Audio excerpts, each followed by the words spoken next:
Information is vital. Stay tuned. Be enlightened. Be encouraged.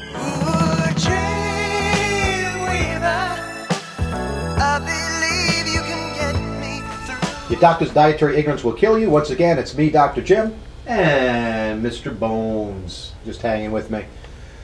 Like, you know, we're fighting the medical establishment, you know, segment after segment with these mini webcasts. You know, we're talking, these segments are about basically the foods we can eat.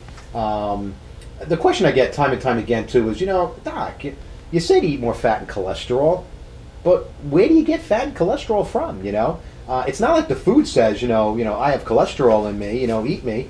It's not like it says that. So, you know, where do you find it? Well, it's interesting. Cholesterol is actually referred to as something called a sterol. It's a type of fat, but it's not a fat like a triglyceride or the other fat. And you always hear this, too. This is amazing. Total cholesterol, all right? Lowering total, let me just say it this way. Most of the listeners out there, you know, I don't know if Bones knows this or not. He may, all right? But most of the viewers out there probably think cholesterol lowering is important. You go to your doctor, your cardiologist, your internist, your pediatrician now, which is scary, okay? Because our young children now are obese and they're having heart problems. You know, this is just ridiculous. This is egregious, and the children are sick because of physicians' dietary ignorance. But anyway, you go to your doctor. They do a lipid panel on you, and they look at your lipid profile, and they say, "Ooh, your total cholesterol is elevated. We need to lower the total cholesterol."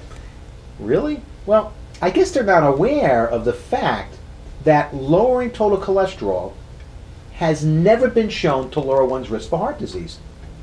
That lowering total cholesterol has never been shown to lower one's risk for heart disease. I'm just going to say it again, okay? Lowering total cholesterol has never been shown to lower one's risk for heart disease. This shocks most, if not all, of my patients. It shocks my colleagues. I'm called the shock doc now, so I'm shocking people. I'm talking about the truth here, okay? I'm talking about the truth. Lowering total cholesterol never been shown to lower one's risk for heart disease. We're told not to eat fat and cholesterol. And I tell my patients to eat fat and cholesterol. Where do you find it? It's not like you're walking down the aisle. Well, who would promote this anyway? You know, fat and cholesterol, you know, a large amount of fat and cholesterol, eat it. Because we're not trained to think that way. We're not trained to think that way. Cholesterol is found only in animal products. It is found only in animal products. It's not found in fish. It is found in crustaceans, shrimp, lobster. All right. It's found in butter. Again, that's an animal product. It's found in egg yolks to be precise. Cholesterol is only found in animal products. It's a part of the cell wall.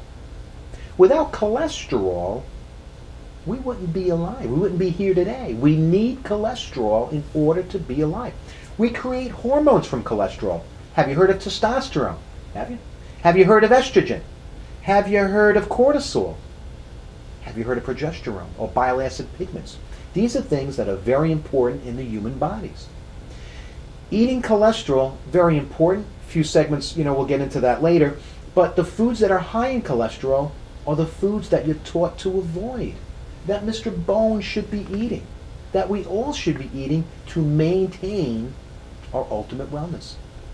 But we're not. We're being led astray by the medical profession. Cholesterol. Foods high in cholesterol, once again. Meat, red meat, lamb, pork, chicken with the skin. Eat the skin, please. Important.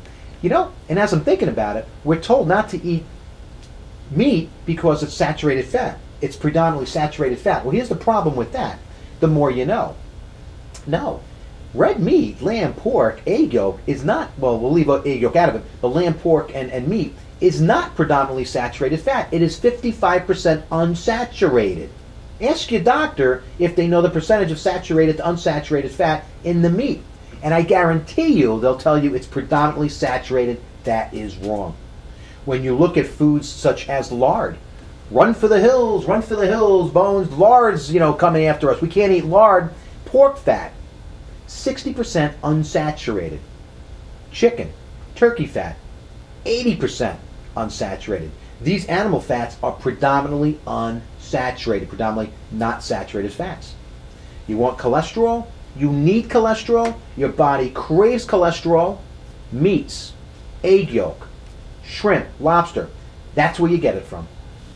To sum up cholesterol, cholesterol is a very important biomolecule.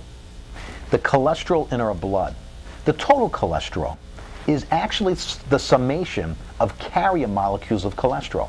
That is the HDL, the LDL, something known as the IDL that most people haven't heard of, and the VLDL.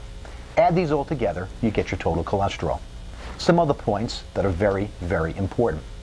That the plaque that may be in someone's artery, that plaque buildup came not from the consumption of fat or cholesterol-containing foods. It's not like the fat or cholesterol in the food you ate immediately went to an artery, be it coronary or carotid. That's not true. That plaque came from the transformation, the modification of sugar molecules into cholesterol and fat.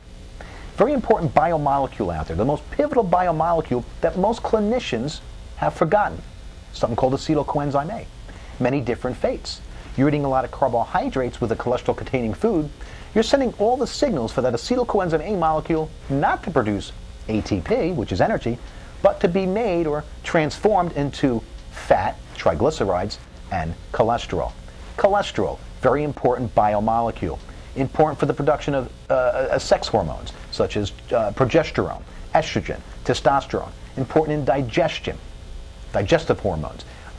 Important in fat and its own digestion itself via bile acid pigments created by the liver, stored in the gallbladder, and secreted upon the consumption of a fat or cholesterol-containing meal. Important in stress hormone production, something called cortisol. Other things called mineral corticoids or glucocorticoids that my physician or anybody who's well-versed in physiology has heard of. These are things released by the adrenal gland. They're important for our functioning. Without these hormones, we die. This all comes from cholesterol. Another point, the cholesterol on the plaques, let's say it this way, that when you're measuring total cholesterol, again, we know it's now the summation of all the carrier molecules of cholesterol. When you're measuring total cholesterol, that number you're looking at, first off, we know it's irrelevant, but it in no way is a reflection of the amount of cholesterol that may or may not be on arterial walls. Let me also add this, that plaque deposition is enhanced, facilitated by things like smoking, lack of activity, which is why exercise is indeed important. That cholesterol on the arterial walls is not reflected in any way, shape, or form by the total cholesterol number. Again, total cholesterol means nothing. Total cholesterol means nothing. Nothing. Excuse me. To reiterate once again, cholesterol-lowering medications. We need to lower cholesterol. We need to lower cholesterol to lower one's risk for heart attacks and heart disease. Again, it's false. And it's interesting to know that when we consume cholesterol, the cholesterol molecule, once again, goes to the very enzyme that produces cholesterol in the body, shuts it off. Because cholesterol is a type of fat, and let's make the distinction now. The molecular structure of cholesterol and triglycerides are completely different. They do not look anything alike. For the listeners, for the viewers, go look at a cholesterol molecule, go look at a triglyceride molecule, they're different. Cholesterol, what else does it do? I mentioned it binds to the very enzyme that produces itself, shutting it off. Because it's what we call lipophilic, or fat-loving, it diffuses right through the cell membrane, right through the nuclear membrane, and this is where heck breaks loose, because it combines to the DNA that makes the enzyme that makes cholesterol and shuts it down. Combines to the RNA that may have already been created and shuts it down. Combines with ribosomes, which are the protein manufacturing machinery that makes these enzymes and shuts it down. This is called negative biofeedback. I'm ashamed that the medical profession has forgotten simple, basic biochemistry. Comments have been made. Well, Doc, you're saying that lowering total cholesterol has never been shown to lower heart disease. You're making a statement that the cholesterol plaque, is coming from the transformation of sugar molecules. Do I have any firm evidence? I have evidence. I have evidence. Every single carbon atom in the cholesterol molecule comes from acetyl-coenzyme A, can come from acetyl-coenzyme A. Here's your problem. When carbohydrates are broken down into sugars, sugars create acetyl-coenzyme A. And with the proper hormonal milieu, proper hormonal environment, you'll send all the signals to make cholesterol, plaque-forming cholesterol. And I hope this clarifies, these points for everyone, our listeners out there. This is Dr. Jim Carlson, Mr. Bones. See you at the next episode. Until next time, be enlightened, be encouraged,